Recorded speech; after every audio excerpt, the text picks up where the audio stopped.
लोकसभा चुनाव के छठे दौर में 7 राज्य और एक केंद्र शासित प्रदेश की 58 सीटों पर आज वोट डाले जा रहे हैं। हालांकि जो लोग लाइनों में लगे हैं वो अभी भी वोट यहां पर डाल सकेंगे। छठे दौर में दोपहर 3 बजे तक अगर आप देखें तो 49.2% मतदान जो है वो हुआ है। सबसे ज्यादा पश्चिम बंगाल में 70.19% और सबसे कम उत्तर प्रदेश में 43.95% मतदान हुआ है। बिहार में 45% के करीब वोट जो है वो डले हैं। दिल्ली में 44.6% मतदान हुआ है। पश्चिम बंगाल में मतदान के दौरान कई जगहों से हिंसा की भी खबर आई है।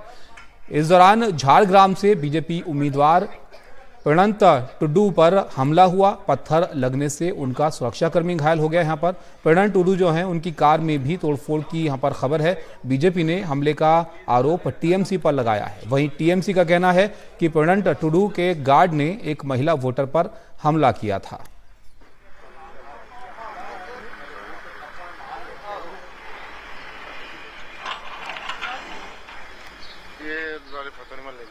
तो ये वोटिंग का हाल था। 3 बजे तक आपने देखा देश भर में अभी भी थोड़ा वक्त जो है वो बचा है। वो तो यहाँ पर देखेंगे कितने प्रतिशत इस दौर में मतदान होता है।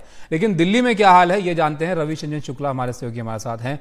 रवीश, पिछले चरणों में गर्मी की बात जो है वो बहुत हुई कि गर्म मौसम की वजह से लोग थोड़ा कम जो है निकले। आज भी गर्मी बहुत थी। आप दिल्ली में जो है लोगों से बात भी आपने कई जगह पर की है। आज कैसा दिन रहा मतदान का? जी देखिए, आमतौर पर दिल्ली में मतदान शांतिपूर्ण तरीके से चल रहा है, लेकिन हाँ, नई दिल्ली और चांदनी चौक जैसे संसदीय इलाकों की अगर हम बात करें तो यहाँ पर जो वोटिंग का टर्नआउट रहा है अब तक वो कम रहा है। सबसे ज़्यादा आपने देखा कि उत्तरी पूर्वी लोकसभा सीट पर सबसे ज़्यादा जो है वो मतदान हुआ है।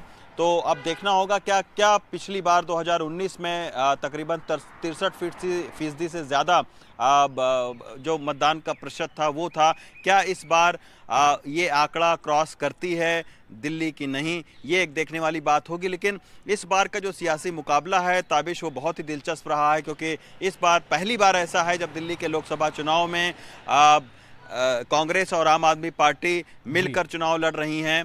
और पहली बार ऐसा रहा है कि बीजेपी ने 7 में से 6 जो निवर्तमान सांसद हैं उनके टिकट काट दिए। तो अपनी अपनी रणनीति के हिसाब से जो इंडिया गठबंधन है और बीजेपी है उनके बीच एक दिलचस्प सियासी मुकाबला चल रहा है। लेकिन आज सुबह से हम देख रहे हैं बहुत सारे लोगों के अंदर बहुत उत्साह था मतदान को लेकर, और अलग अलग तरीके से आपने देखा कि कनॉट प्लेस के व्यापारियों ने डिस्काउंट की घोषणा कर दी।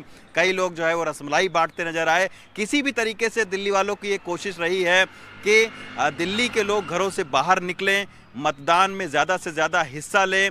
और अभी तक का जो दिल्ली का माहौल है, अभी तो पता चलेगा कि आखिर कितना हुआ है दिल्ली में मतदान, लेकिन थोड़ा सा स्लो जरूर दिल्ली में रहा है। अब देखना होगा कि उसका आखिर असर जो है वो सियासी तौर पर कितना बीजेपी या फिर इंडिया गठबंधन पर पड़ता है।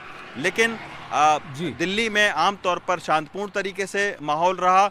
उत्साह से लबरेज जो है वो मतदाता दिखे वोटिंग बिल्कुल।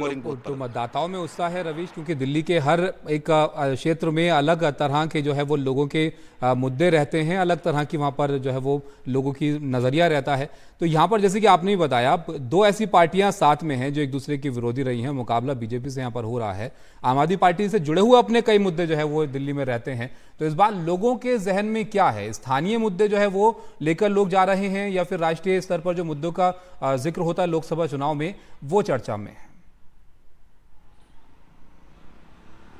देखिए ताबिश, आपको पता है कि दिल्ली का जो वोटिंग पैटर्न रहा है वो पूरे देश से मुख्तलिफ रहा है, यानी अलग रहा है। यहाँ पर वही दिल्ली के लोग हैं जो कुछ दिन पहले उन्होंने 70 में से 67 सीटें दी थी आम आदमी पार्टी को, और फिर जब 2019 का लोकसभा चुनाव आता है तो फिर आम आदमी पार्टी को 0 सीटें मिलती हैं। वही दिल्ली है जहाँ पर आप देखिए कि पिछली बार अगर कांग्रेस का वोट प्रतिशत देखें तो तकरीबन 22% के आसपास जो है वो कांग्रेस के उम्मीदवार को वोट मिला था। आम आदमी पार्टी को करीब 18% के आसपास वोट मिला था। लेकिन इस बार कांग्रेस और आम आदमी पार्टी इकट्ठा हो गई हैं और बीजेपी ने पिछली बार तकरीबन 56% यहां से वोट प्राप्त किया था दिल्ली से, और ज्यादातर जगहों पर यानी 7 लोकसभा सीट में से ज्यादातर जगहों पर 2 लाख से ज्यादा जीत का अंतर रहा है।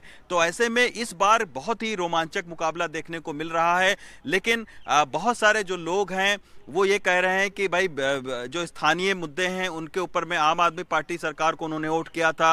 अब कई सारे ऐसे मुद्दे हैं जो कि बड़े मुद्दे हैं, जो कि राष्ट्रीय स्तर पर वो मुद्दे देख रहे हैं, तो उस पर वो उनका कहना है कि वो दूसरी पार्टी को चुनेंगे। तो अलग अलग तरीके के मुद्दे हैं, लेकिन मुझे अभी तक जो मैं दिन भर घूमा हूं उसमें बहुत ज़्यादा कोई स्थानीय मुद्दों की चर्चा करते हुए नहीं दिखा है।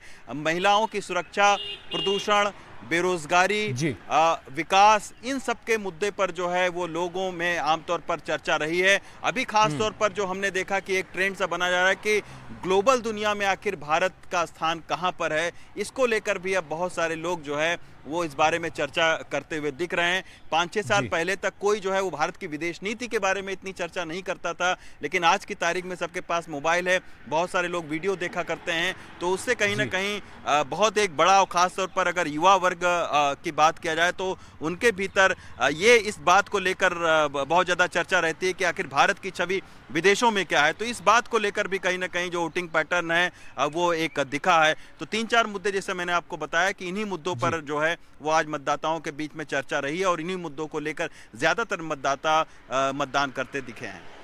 बिल्कुल, जैसे कि आपने जिक्र भी किया यहाँ पर रवीश, युवाओं का बहुत महत्वपूर्ण इस बार के चुनाव में जो है वो योगदान रहने वाला है। बड़ी तादाद में युवा जो है वो लोग हैं, जो वोटर्स हैं।